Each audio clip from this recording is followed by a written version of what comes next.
আসসালামু আলাইকুম ভিউয়ার্স, আজকে আবার চলে এসেছি তোমাদের জন্য খুবই ইন্টারেস্টিং একটি ড্রামা নিয়ে। এই ড্রামার কাহিনী আগে কিছু বলতে চাচ্ছি না, যার কারণে হয়তো ড্রামার মজাটা নষ্ট হয়ে যেতে পারে, তাই সোজা আমি ড্রামাতে চলে যাচ্ছি। ড্রামার শুরুতেই আমরা দেখি ড্রামার ফ্রেন্ড লিড জিয়াংকে, যে তার হাজবেন্ডের জন্য অপেক্ষা করছিল। আজ তাদের অ্যানিভার্সারি। ঠিক তখনই সে নিজের মোবাইল দেখে তার স্বামী অন্য এক মেয়ের সাথে ছবি তোলা। এসব দেখে তার খুব রাগ হয়। তখনই তার মনে পড়ে আজকের জন্য সে কত সুন্দরভাবে সবকিছু সাজিয়েছেন। সেখানে তার কাজের মেয়ে এসেছিল। সে বলছিল, আপনাদের দুজনকে কাপড় হিসেবে আমার খুবই ভালো লাগে। এসব শুনে জিয়াং অনেক বেশি খুশি হয়ে যায়। তারপর সে অনেকক্ষণ তার জন্য অপেক্ষা করতে থাকি, কিন্তু তার হাজবেন্ড তো আর সেখানে আসে না। তখন বর্তমান দৃশ্যে জিয়াং বলে, যখন ইয়ান জব প্রথম আমার সাথে দেখা করেছিল তখন সে খুব ভালো ছিল। আমাকে আর আমার মাকে কিছু গুন্ডারা বিরক্ত করছিল। আমার বাবা জুয়ায় সব টাকা হারিয়ে ফেলেছিল, এমনকি ধার দেওয়ার মতো টাকা আমাদের কাছে ছিল না। তখন সে গুন্ডারা আমাদেরকে হ্যারাস করতে এসেছিল। ঠিক সেই সময় ইয়াংজেং এসে আমাদেরকে বাঁচায়। সে আমাদের সব ঋণ শোধ করে দিয়েছিল। এরপর আমি যখন তাকে বলি আমার ভাইকে যেন প্রাইভেট স্কুলে ভর্তি করে দেয়, সে সেটাও করে দেয়। এরপরে আমাদের দুজনের বিয়ে হয়ে যায়। বিয়ের শুরুতেই ইয়োহুজো আমার সাথে খুব ভালো ব্যবহার করত। আমরা একসাথে অনেক কাজ করতাম, এমনকি একসাথে রান্নাও করতাম। আমরা খুবই এনজয় করতাম, কিন্তু ধীরে ধীরে সবকিছু বদলে যেতে থাকে। এখন ইয়েজু আমাকে আর আগের মতো অ্যাটেনশন দেয় না। বর্তমানে দেশে সে নিজের বানানো কেকটাও ভেঙে ফেলে এবং বলে, যদি ইয়েজু আমার সাথে এমন ব্যবহার করতে থাকে তাহলে আমাকে আর তার কোনো দরকার নেই। এখন সময় এসেছে আমিও তার থেকে দূরে থাকবো। এরপর অন্যদিকে জিয়াং যখন ঘুমোচ্ছিল তখন ইয়াহুজো তার কাছে আসে এবং তাকে কিস করতে শুরু করে। এসব দেখে জিয়াংও খুব অস্বস্তি অনুভব করে। তখন তার শরীর খারাপ হয়ে যায় এবং সে তাড়াতাড়ি ওয়াশরুমের দিকে দৌড়ে যায়। আয়নার সামনে নিজেকে দেখে সে বলে, এখন যাই হোক না কেন আমি তোমাকে আর দ্বিতীয়বার আমার জীবনে সহ্য করতে পারবো না। তারপর সে আবারও ইয়াওজোর কাছে ফিরে আসে। ইয়াজো তাকে বলে, আজ আমাদের থার্ড অ্যানিভার্সারি ছিল, কিন্তু আমি খুব কাজে বিজি ছিলাম তাই খেয়াল করতে পারিনি। জিয়াং এর কোনো উত্তর দেয় না। ঠিক তখন ইয়াহু জিয়াং এর কাছে একটি ফোন কল আসে। সে তাড়াতাড়ি জিয়াংকে একটি কার্ড দিয়ে বলে, তুমি যা শপিং করতে চাও এখান থেকে করে নিও, আর কোনো সমস্যা হলে আমাকে বলো। এটা বলে সে দ্রুত সেখান থেকে চলে যায়। তখন জিয়াং মনে মনে বলে, একটা ফোন কল আসার কারণে তুমি এটা পর্যন্ত ভুলে গেলে যে আমি তোমার উপর রাগ করেছিলাম আর তুমি আমাকে এখানে একা রেখে চলে গিয়েছো। এর মানে আমাদের মাঝে আর কিছুই বাকি নেই। এরপর তার বাবার ফোন আসে। তার বাবা বলে, তোমার মা হসপিটালে রয়েছে, তার অবস্থা খুবই খারাপ, প্লিজ তুমি তাড়াতাড়ি চলে এসো। জিয়াং দৌড়ে হসপিটালে যায়। বাবা তাকে বলে, ডাক্তাররা বলেছে তোমার মায়ের বাইপাস সার্জারি করতে হবে, প্লিজ তুমি কোনো ভালো ডাক্তারের সাথে যোগাযোগ করো যাতে সার্জারিটা ভালোভাবে করা যায়। জিয়াং তখন ডাক্তারকে কল করে, কিন্তু ডাক্তার ফোন ধরছিল না। এর মধ্যে কয়েকজন অন্য ডাক্তার এসে বলে, আমরা জানি আপনার মায়ের অবস্থা খুবই খারাপ, কিন্তু আপনি একদম চিন্তা করবেন, আমাদের হসপিটালে একজন ভালো সার্জন রয়েছে যিনি আপনার মায়ের খুব ভালোভাবেই অপারেশন করবেন। এটা শুনে বাবা এবং জিয়ান দুজন একটু রিল্যাক্স অনুভব করে। কিছুক্ষণ পর নার্স বাইরে এসে জিয়াংকে জানায়, আপনার মার সার্জারি সফল হয়েছে, আর একটু পরে আমরা আপনার মাকে ডিসচার্জ করব। তিনি এখন অনেক ভালো আছেন। এটা শুনে তারা খুবই স্বস্তি পায়। সবাই খুব বেশি খুশি হয়ে যায়। তারপর জিয়াং তার বাবাকে বলে, বাবা প্লিজ তুমি মায়ের জন্য চিন্তা করো না, তুমি এখন মায়ের কাছে যাও, তার এখন তোমাকে খুব বেশি প্রয়োজন। আর সে নিজে বিল দেওয়ার জন্য চলে যায়। ঠিক তখনই সেই দেখে ইয়াংজিং সেখানে এসেছে। ইয়াংজিং তাকে জিজ্ঞেস করে, তুমি এখানে কি করছো? জিয়াং কিছু বলতেই যাচ্ছিল, ঠিক তখনই জিয়াং এর কাছে ফোন চলে আসে। সেই মেয়েটার কথা শুনতে ইয়াং জিয়াং সেখান থেকে চলে যায়।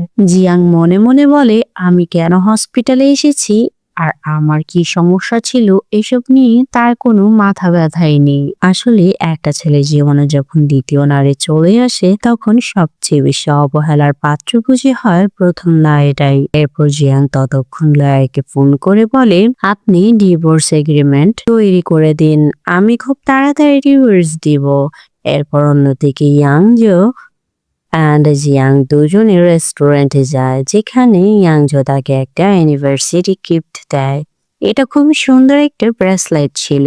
ঠিক তখনই জিয়াং হাত পিছিয়ে নেয়, এতে তার পার্স নিচে পড়ে যায় আর ভিতর থেকে ডিভোর্স এগ্রিমেন্ট বের হয়ে আসে। এটা দেখে ইয়াংজো বলে, এর ভিতরে এটা কি ছিল? জিয়াং বলে, কিছু না, শুধু মায়ের কিছু রিপোর্ট ছিল। ইয়াংজো এটা দেখতে শুরু করে, ঠিক তখনই আবার তার ফোন কল চলে আসে আর কল ধরতে সে সঙ্গে সঙ্গে বাইরে চলে যায়। তার আচরণ দেখে স্পষ্টই বোঝা যাচ্ছিল সে কোনো পরকীয়ায় জড়িয়ে গিয়েছে। জিয়াং মনে মনে বলে, সরি, আমার ভুল হয়েছিল। যদি তুমি ডিভোর্স এগ্রিমেন্টটা দেখেও ফেলতে তবু আমার কিছু আসে যায় না, কারণ আমি জানি তুমি এখন নিজে থেকেই চাইছো আমি তোমার জীবন থেকে চলে যাই। এরপর সে হাসপাতাল থেকে মায়ের সঙ্গে দেখা করতে বেরোচ্ছিল, ঠিক তখনই একটা রুমের সামনে দিয়ে যাওয়ার সময় দেখে ইয়াংজো এক মেয়ে কিয়ানের সঙ্গে আছে আর কিয়ান তার খুব কাছাকাছি দাঁড়িয়ে আছে। তখন সে কিয়ানের ব্রেসলেটটা দেখে, যেটা হুবহু নিজের ব্রেসলেটের মতোই ছিল। তখন সে বলে, ইয়াংজু সাহেব, এখন আমি বুঝে গেছি আপনি কেন এই ব্রেসলেটটা আমাকে দিতে চেয়েছেন। এরপর সে ব্রেসলেটটা সেখানে ছুঁড়ে ফেলে পা দিয়ে মারিয়ে চলে যায়। কিছুক্ষণ পর সেখানে এক নার্স আসে, ব্রেসলেটটা তুলে নিয়ে আরেক নার্সকে দেখাতে চায়। ইয়াংজু যখন রিসেপশনে যায় তখন সে নার্সের হাতে সেই ব্রেসলেটটা দেখে জিজ্ঞেস করে, এটা তুমি কোথায় পেয়েছো? নার্স বলে, এখানে পড়েছিল, একটা খুবই সুন্দর লেডি এটা পেলে চলে গিয়েছিল।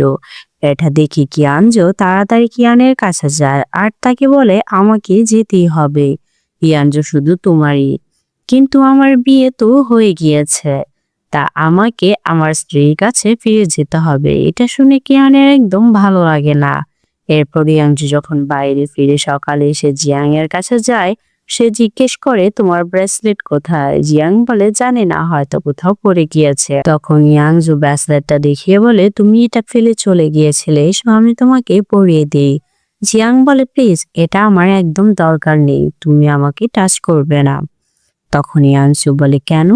এরপর সে তাকে জড়িয়ে ধরে। তখন জিয়াং তাকে ঠেলে দেয় আর নিজেই পড়ে যায়। ইয়াংজু বলে, প্লিজ আমার সাথে নাটক করো না, আমি জানি তুমি ড্রামা করছো। ঠিক আছে, যদি তোমার ড্রামা এতই করতে হয় তাহলে আমি চলে যাচ্ছি। আসলে যখন একটা পার্সন একটা সম্পর্ক থেকে বের হতে চায় তখন সে নিজে চায় না কিছু প্রকাশ করতে, সে চায় যেন অপর পাশের মানুষটাই তাকে দূরে সরিয়ে দেয়। এখানে ইয়াংজু ঠিক একই কাজ করছে। এরপর ইয়াংজু যখন বাইরে থেকে বের হয়ে যায় তখন তার বোন শো এসে যায়। শো বলে, আমার সিস্টার ইন ল কোথায়? আমি তার সাথে দেখা করতে চাই। ইয়াংজু তাকে বলে, এর মাথা এমনিতেই খারাপ হয়ে আছে, যাও ওকে বুঝিয়ে বলো যেন আমার সাথে এমন ব্যবহার না করে। এরপর সে ভিতরে গিয়ে দেখে জিয়াং মাটিতে পড়ে আছে। সে সঙ্গে সঙ্গে অ্যাম্বুলেন্স ডাকে আর অল্প সময়ের মধ্যে জিয়াংকে হসপিটালে ভর্তি করা হয়। হাসপাতালে জ্ঞান ফিরলে জিয়াং বলে,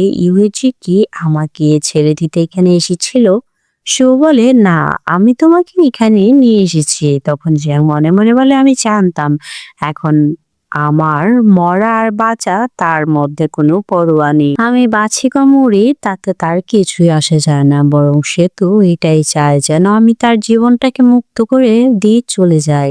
ঠিক তখনই শু বলে, সিস্টার ইন ল, আপনি কিছু ভুল ভাববেন না, আমি জানি আমার ভাই খুব বিজি থাকে, হয়তো এখন আপনাকে সময় দিতে পারছে না। তখন জিয়াং নিজে মনে মনে বলে, আমি জানি তার এমনিতেও এখন আমাকে দরকার নেই, আমি খুব শীঘ্রই তাকে ছেড়ে চলে যাব। তখন শু বলে, আপনি এসব কথা বলবেন না, আমরা এখন একসাথে খুব এনজয় করতে যাব আর আমরা একসাথে অনেক শপিং করব।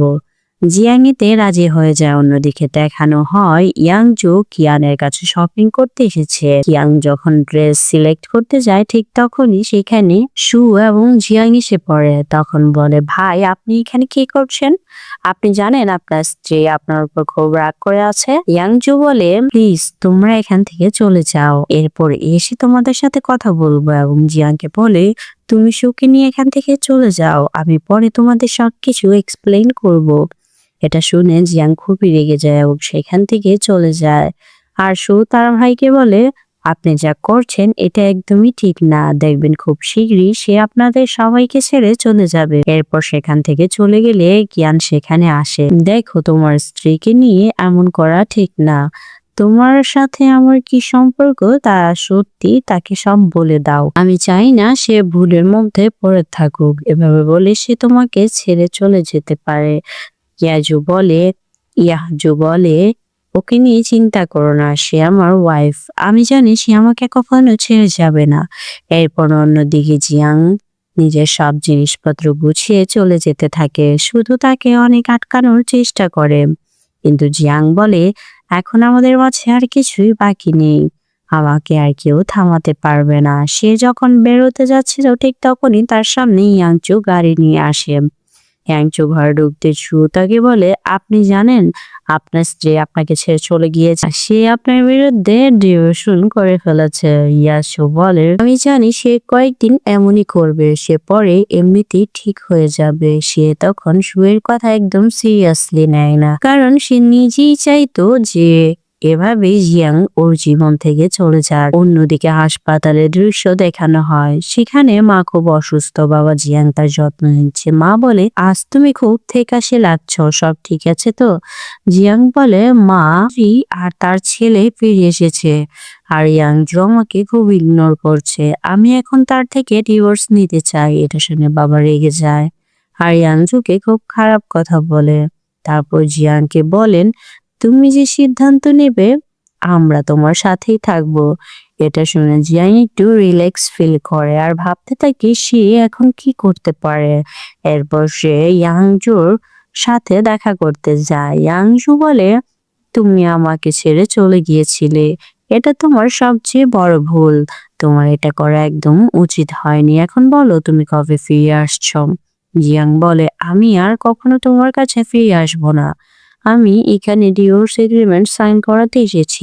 এরপর সে তাকে কাগজগুলো দেয়। ইয়াংজু কাগজগুলো বলে, আচ্ছা তুমি এটাই চাও তো, কিন্তু আমি এসব কিছু চাই না। জিয়াং বলে, আমি তোমার থেকে দূরে যেতে চাই, কারণ আমি জেনে গেছি তোমার এক্স ওয়াইফ মুনলাইট এবং তার ছেলে তোমার কাছে ফিরে এসেছে, আর আমি জানি তুমি এমনিতেও আমাকে কোনো সুযোগ দেবে না, তাতে আমাদের আলাদা হয়ে যাওয়াই ভালো।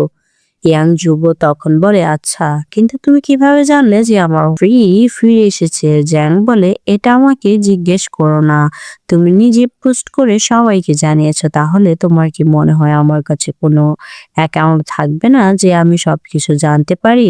এখন এই কাগজগুলোতে সাইন করো, আমি আর কিছু জানতে চাই না। ঠিক তখনই জিয়াং এর শরীর খারাপ হতে শুরু করে। ইয়াংজু বলে, তুমি কি প্রেগনেন্ট? জিয়াং বলে, না, কারণ আমাদের বিয়ের পর থেকে তুমি আমাকে বার্থ পিল খাইয়েছ। তাহলে তোমার কি মনে হয় আমি কিভাবে প্রেগনেন্ট হবো? আর যদি ভুল করে এমন কিছু হয়েও যায় তবু তুমি চিন্তা করো না, আমি সেটাই অবসান করিয়ে নিব, কারণ তোমার আর আমার মধ্যে এমন কিছুই নেই। তখন ইয়াংহু বলে, তুমি জানো তোমাকে বিয়ে করার পর আমি কত টাকা খরচ করেছি? ঠিক আছে, যদি তুমি আমাকে 1 বিলিয়ন ফেরত দাও তাহলে আমি তোমাকে ছেড়ে দেব। তারপর সে তাকে তুলে ভেতরে নিয়ে যায়। সে তার কাছে আসতে যাচ্ছিল, জিয়াং থেকে দূরে সরিয়ে দেয় আর বলে, দ্বিতীয়বার আমাকে টাচ করার চেষ্টা করবে না, আর যদি তুমি 1 বিলিয়নের চাইছই সেটা খুবই তাড়াতাড়ি আমি তোমাকে এনে দেব।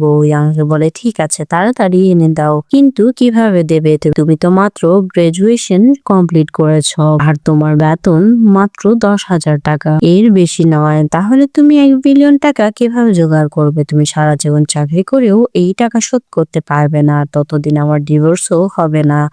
জিয়াং বলে, আমি তোমাকে কথা দিচ্ছি যেভাবে হোক আমি তোমার কাছ থেকে ডিভোর্স নিয়ে ছাড়বো। তারপর সে তার মা বাবার কাছে যায়। মা বাবা আজ বাড়ি ফিরে এসেছেন। তখন বাবা জিয়াং এর কাছে একটি কার্ড দিয়ে বলেন, আমি জানি সামনে তোমার টাকা খরচ হবে, তাই কোনো টাকা খরচ করতে হলে এই কার্ডটি ব্যবহার করো, এতে অনেক টাকা রয়েছে। এটা দেখে জিয়াং খুবই খুশি হয়ে যায়। এরপর সে তার মাকে জড়িয়ে ধরে বলে সে জানতোই না যে তার পরিবার তাকে এতটা সাপোর্ট করবে। এরপর সে আবারও কার্ডটা ধরিয়ে দিয়ে বলে, এই নাও, আমি তোমাকে টাকা ফেরত দিতে এসেছি, এখন আমাকে ডিভোর্স দিয়ে দাও, আমি তোমার সাথে থাকতে চাই না। সেই রুমের নিচে জিনিসপত্র নিতে গেলে তখন জিয়াং এসে পড়ে এবং সে তাকে সিডিউস করতে শুরু করে। কিন্তু তখন জিয়াং এর ফোন আসে। জিয়াং বলে, কি হয়েছে, এখন থাকতে যাচ্ছ না কেন, এখন কোথায় যাচ্ছ? ইয়াংজু বলে, কিছু কাজ আছে, ফিরে এসে কথা বলবো, এটা বলে সে বেরিয়ে যায়। ইয়াং তখন খুবই রেগে যায়। অন্যদিকে ইয়াংজু কিয়ানের কাছে যায়। কিয়ান বলে, আমার খুব জ্বর হয়েছিল, প্লিজ তুমি আমাকে চেক করে দেখো আর ওষুধ দিয়ে দাও। ইয়াংজু তাকে পরীক্ষা করে বলে, আগে জ্বর ছিল হয়তো, কিন্তু এখন একটুও নেই, এখন আমাকে যেতে হবে। কিয়ান তাকে আটকিয়ে বলে, প্লিজ এখান থেকে তুমি যেও না, তুমি জানো বাইরে খুবই বৃষ্টি হচ্ছে, হসপিটালে তো তুমি আমার জন্য আসতে, এখানেও তো পারো আসতে। তখন ইয়াংজু বলে, এটা হসপিটাল ছিল, এটা তোমার নিজের বাড়ি, এখানে তুমি সেফ, তাই তোমাকে দেখাশোনার জন্য আমাকে দরকার নেই, আর তুমি বড় হয়ে গিয়েছো, নিজের খেয়াল রাখতে পারো। কিয়ান বলে, তুমি জানো আমার প্রথম সময় একদমই ভালো ছিল না, সে আমাকে আর আমার ছেলেকে খুবই মারতো। তখন গ্র্যান্ডপা বলেছিল আমি যখন চীনে ফিরবো তখন আমাকে তোমার সাথে বিয়ে করাবে, আর তুমি আমাকে ছেড়ে চলে যাচ্ছ। এরপর সে তাকে জড়িয়ে ধরে। ইয়াংজু তাকে দূরে সরিয়ে বলে, সরি, আমি তোমার জন্য একজন আউটসাইডার, আর আমি তোমাকে এর চেয়ে বেশি সাহায্য করতে পারবো না। বাঁচতে হলে তোমাকে নিজের ছেলেকে বড় করতে হবে, আর এমন কাউকে খুঁজতে হবে যে তোমাকে কেয়ার করবে। এটা বলে সে চলে যায়।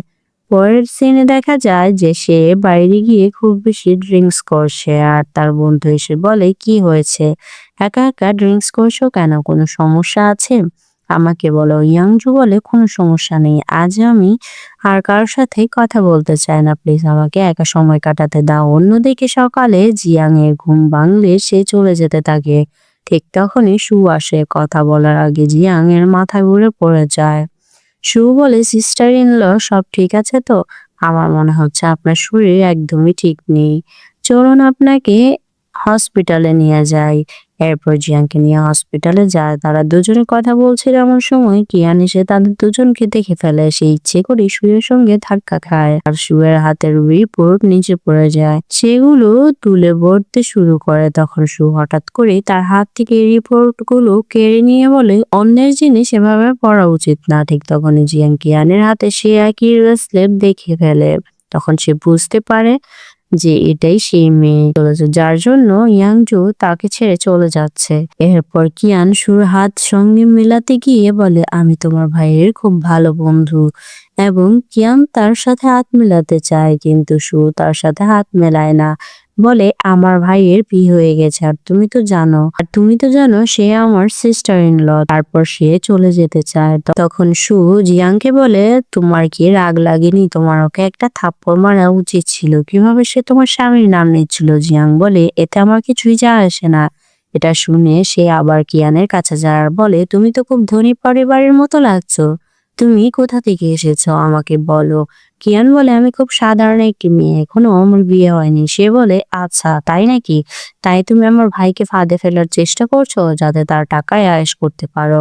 ধরো না এমন কিছুই হবে না, কারণ আমি আমার ভাইকে তোমার কাছে থাকতে দেব না। এরপর সুকে কিয়ানকে আরো অনেক কথা শোনায়। কিয়ান তখন সেখান থেকে চলে যায়। জিয়াং সুকে থামিয়ে বলে, আর কিছু বলো না। সু বলে, তোমার কি হয়েছে, ও তোমার স্বামী, তুমি কি তার ব্যাপারে একদম পজিটিভ নাও? জিয়াং বলে, আমি জানি সে আমার হাজবেন্ড, কিন্তু এখন আমি তার সাথে কোনো সম্পর্ক রাখতে চাই না, তাই সে কার সাথে গেল বা তার কার সাথে থাকলো তাতে আমার কিছুই যায় আসে না। এরপর অন্যদিকে জিয়াং নিচের রুমের দিকে যায়। কিছুক্ষণ পর তার ফোন আসে। তার টিচাররা তাকে ডাকছে। তারা বলে, তুমি খুব ভালো স্টুডেন্ট ছিলে, তা আমি চাই আবার আমাদের কাছে ফিরে আসো, বাকি কাজগুলো আমরা করে দেব। এটা শুনে জিয়াং খুব এক্সাইটেড হয়ে যায়। সে বলে যে সে কাল সকালে আসবে। এরপর রাতের দিকে জিয়াং বাড়ি ফিরে আসে। ইয়াংজু তার জন্য অপেক্ষা করছিল। সে তাকে হাগ করে ধরে বলে, তুমি আমাকে ছেড়ে যেও না, আমি কিন্তু তোমাকে ছাড়া বাঁচতে পারবো না। জিয়াং তখন বলে, তোমার এই বাজে বকা বন্ধ করো। মনে করে আমি মনে হয় তুমি অসুস্থ, তাই তুমি এমন উল্টোপাল্টা কথা বলছো। ইয়াংজো তখন আগে বলে, ঠিক আছে, এখন আমি তোমার সাথে আর কোনো কথাই বলবো না। এরপর সে কাউকে কল করে। পুরো পরিকল্পনা বোঝায় যে তাকে পরবর্তীতে কি করতে হবে। এরপর আমাদেরকে লুকে দেখানো হয় যে জিয়ানকে মনে মনে ভালোবাসতো এবং তারা ছোটবেলা থেকে একজন আরেকজনের ভালো বন্ধু ছিল। জিয়ান তখন লু এর অ্যাপ্রোচিং এর কাছে যায়। সে বলে, তুমি যে অসুস্থতা ভোগ করছো এর মাধ্যমে তোমার সুস্থতা ঠিক হয়ে যাবে। তিনি ইনভাইটেশন কার্ড দেন এবং বলেন, যদি তোমাকে ইয়াংজো থেকে ডিভোর্স নিতে চাও তাহলে তোমাকে এমন ভান করতে হবে যে তোমার সাথে আমি ডেট করছি এবং আমরা পার্টিতে একসাথে যাব। এরপর একটা পার্টির দৃশ্য দেখানো হয় যেখানে ইয়াংজো এবং গ্র্যান্ডপা উপস্থিত ছিল। কিছুক্ষণ পর লু এবং জিয়ান সেখানে আসে। তখন সবাই তাদের নিয়ে কথা বলতে শুরু করে। এটা দেখে গ্র্যান্ডপা খুব রেগে যায়। গ্র্যান্ডপা সবাইকে পাশে নিয়ে বলে, আমি এমন মেয়ে কখনো দেখিনি। তুমি কতটা খারাপ মেয়ে, তুমি অলরেডি একজনের সাথে বিয়ে করেছো, এখন তুমি অন্য ছেলের সাথে কিভাবে ডেট করতে পারো? আমি একদমই এসব ভাবিনি। জিয়াং বলে, আমি আপনাদের বলেছিলাম আমি তার সাথে ডিভোর্স নিতে চাই, কিন্তু আপনি এটা করতে চাইছেন না। আমি যাই করছি সেটা সহ্য করুন তাহলে। এরপর ইয়াংজু জিয়ানকে সঙ্গে নিয়ে বাইরে চলে যায়। পরবর্তী সিনে যখন তারা বাইরে ফিরে আসে, জিয়াং খুবই অসুস্থতা বোধ করে। ইয়াংজু বলে, আমি কাল তোমাকে ডাক্তারের কাছে নিয়ে যাব, সম্ভবত আমাদের সন্তান আসছে। কিন্তু জিয়াং তার কথা অস্বীকার করে ঘুমিয়ে পড়ে। পরের দিন চেক আপ করে যখন বাড়ি ফিরে আসে তখন জানতে পারে যে সে সত্যি প্রেগনেন্ট। সে বলে, আমি বেবিটা রাখতে পারবো না, না হলে ইয়াংজু আমাকে ডিভোর্স দিতে অস্বীকার করবে, তাকে অ্যাবর্শন করতেই হবে।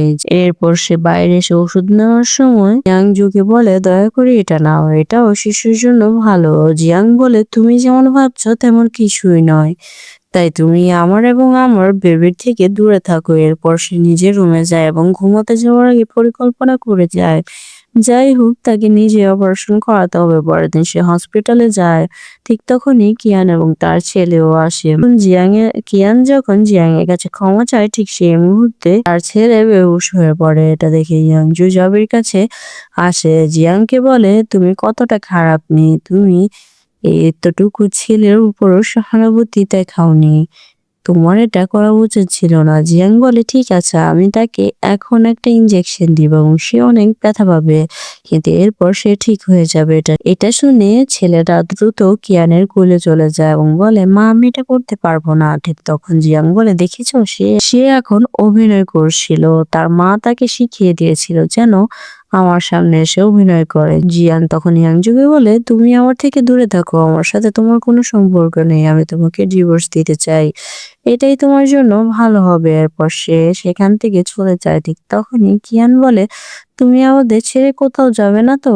দেখো, এটা তো তোমার ছেলে, আমি তো বলেছিলাম। ইয়াংজু বলে, এখন আমি তোমার সাথে আর থাকতে পারবো না, আমি তোমাদের অনেক দূরে রেখে চলে আসব, যেখান থেকে তোমরা আর কখনো ফিরে আসবে না। এরপর জিয়াং লুয়ের কাছে যায় এবং বলে, তুমি আমাকে অনেক সাহায্য করেছো, আমি আর তোমাকে আরেকটা অনুরোধ করতে চাই, আমি আমার সন্তান অ্যাবর্শন করাতে চাই। লু বলে, এর ফলে তুমি পরে কোনো অনুশোচনা করবে না তো? জিয়াং বলে, না, আমি কোনো অনুশোচনা করবো না। এরপর লু জিয়াং এর কাছে যায়। ইয়াংজু বলে, তুমি যে আমার স্ত্রীকে উত্তেজিত করছো এটা একদমই ঠিক হচ্ছে না। লু বলে, না, আমি তোমার স্ত্রীকে কোনো ডিস্টার্ব করছি না, আর তুমি প্লিজ আমাকে এখানে দেখতে এসো না। এরপর গুন্ডারা তাকে নিয়ে সেখান থেকে বের করে দেয়। অন্যদিকে ইয়াংজু বাড়িতে থাকে এবং সিস্টারের কাছে জানতে পারে জিয়াং হসপিটালে গিয়েছে এবং সে অপারেশন করতে চাচ্ছে। আর ইয়াংজু খুব শকড হয়ে যায়। অন্যদিকে জিয়াং লুর সাথে কথা বলে। লু বলে, আরেকবার ভেবে দেখো, তুমি কি এটা সত্যি করতে চাও? জিয়াং বলে, আমি চাই না, কিন্তু আমি তাকে রাখতে পারবো না। আমি জানি আর এই সব কিছু আমার শিশু নিতে পারবে না এবং তার বাবা এরকম অপরাধ করেছে, সে সেটা মানতে পারবে না, তাই আমি বাচ্চাটাকে দুনিয়াতেই আনতে চাই না। এরপর তাকে অপারেশন থিয়েটার নিয়ে যাওয়া হয়। ঠিক তখন ইয়াংচু সেখানে আসে এবং তাকে বলে দয়া করে সার্জারি বন্ধ করে, এটা করতে পারবে না, তোমরা ভিতরে যে মারা যাচ্ছে সে আমার সন্তান, আমি তাকে এভাবে মরতে দিতে পারি না। লু তখন বলে এখন আর কিছু করার নেই কারণ সার্জারি শুরু হয়ে গিয়েছে। এটা থেকে সে ভেঙে পড়ে। কিছুক্ষণ পর যখন জিয়াং বাইরে আসে তখন সে কাঁদতে কাঁদতে জিয়াংকে বলে তুমি আমার সন্তানকে মেরে ফেলেছ, এটা তুমি কিভাবে পারলে? আমি তোমাকে আর কখনোই ক্ষমা করব না। তুমি সন্তানটিকে রাখতে না পারলে আমাকে দিয়ে দিতে পারতে, আমি তাকে বড় করতাম, কিন্তু তুমি সেটা করনি। তুমি কেন তাকে অপারেশন করালে? জিয়াং বলে আমি জানি, তবু তুমি আমাকে সেই সন্তানের কারণে উপলব্ধি করতে পারবে না এবং তুমি আমাকে তার কারণে শোষণও করতে পারবে না। আমি চাই না। এরপর জিয়াং বাড়িতে যায়। ইয়াংইউ বলে তুমি এটা একবারেও ঠিক করনি, তুমি নিজের জীবনকেও বিপদে ফেলেছ আর নিজের হাতে একটি প্রাণ শেষ করেছ। আমি তোমাকে আর কখনোই ক্ষমা করতে পারবো না। ঠিক তখন গ্র্যান্ডপা ডাকে। সবাই গ্র্যান্ডপার কাছে গেলে গ্র্যান্ডপা জিয়াংকে বলে তুমি আমার গ্র্যান্ডসনকে মেরে ফেলেছ, এর জন্য তোমাকে শাস্তি পেতে হবে। এখন আমি যে ইয়াং জং এর তোমাকে ডিভোর্স দিই। জিয়াং বলে ঠিক আছে, কিন্তু যাওয়ার আগে আমি আপনাদের একটা কথা বলতে চাই। যে ছেলেকে ইয়াংজু নিজের ছেলে ভাবছে সে আসলে আপনার নাতি নয়। এটা শুনে গ্র্যান্ডপা অজ্ঞান হয়ে পড়ে এবং কিয়ানকে তখন ডাকে। কিছুক্ষণ পর কিয়ান এবং তার ছেলে সেখানে আসে। গ্র্যান্ডপা বলে আমি বুঝতে পারছি যে তোমার ছেলে আমাদের বংশের সন্তান নয়, সে আমাদের পরিবারের উত্তরাধিকারী হতে পারে না, তাই আমি চাই না তোমরা আমাদের পরিবারের অংশ হও। এরপর তাদের বাড়ি থেকে বের করে দেওয়া হয়। গ্র্যান্ডপা বলে খুব শীঘ্রই তোমাদের দুজনের ডিভোর্স হওয়া উচিত, কারণ আমি এটা সহ্য করতে পারবো না। পরবর্তী সিনে তারা দুজনে ডিভোর্সের সার্টিফিকেট নিয়ে বের হয়। ইয়াংজু তাকে বলে এখন তুমি বলো না যে তোমার কোনো অনুশোচনা অনুভব হচ্ছে। জিয়াং বলে না, শুধু আমাকে বলো তুমি এখন কি করবে। জিয়াং বলে আমি এখন একটা জীবন মুক্তভাবে উপভোগ করব। আমি চাই তুমি খুব সুখে থাকো এবং তুমি কিয়ানের সাথে খুব ভালোভাবে জীবনযাপন করো এবং আমি আবারও জীবন নিয়ে বাঁচবো আর এভাবে আমার জীবন শেষ করব। ইয়াং তখন মনে মনে বলে জিয়াং আমি তোমাকে বলতে পারিনি, কিয়াং ছিল আমার প্রথম স্ত্রী, সে আমার কাছে সাহায্য চাওয়ার জন্য আমাকে প্রলুব্ধ করে তোমার থেকে আলাদা করে দিয়েছে। এখন যদি আমি তোমাকে এটা বলি যে কিয়ান এবং আমার এবং আমি তার সাথে লুকিয়ে সংসার করছি এবং তোমার সাথে চিটিং করেছি, তাহলে তুমি সেটা মেনে নিতে পারবে না। সে ভালোভাবে আমাদের ডিভোর্স হয়ে গেছে। এবং জিয়ান তখন মনে মনে বলে আমি সবই জানি যে তুমি তোমার প্রথম স্ত্রীর সম্পর্কে জড়িয়ে গিয়েছ, তার সাথে তুমি অনেকদিন ধরে সংসার করছো, কিন্তু আমাকে তুমি প্রতারিত করেছ এবং তোমার জন্য আমি আমার সন্তানকে পৃথিবীতে আনতে পারলাম না। আমি তোমাকে কখনোই ক্ষমা করব না। এরপর জিয়াং সেখান থেকে চলে যায়। যেতে যেতে দেখছে এবং কাঁদছে এবং জিয়াং খুব খুশি হয়ে চলে যায় এবং এই সিনেমায় একটি সুন্দর দাম্পত্য জীবন একটি থার্ড পার্সনের কারণে নষ্ট হতে দেখা যায় এবং এভাবেই গল্পটার এন্ডিং ঘটে। তো বন্ধুরা, আজকে এই গল্পটি তোমাদের কাছে কেমন লেগেছে অবশ্যই কমেন্ট করে জানাও আর ভিডিওটিতে একটা লাইক এবং সাবস্ক্রাইব করে দিও প্লিজ। Thank you.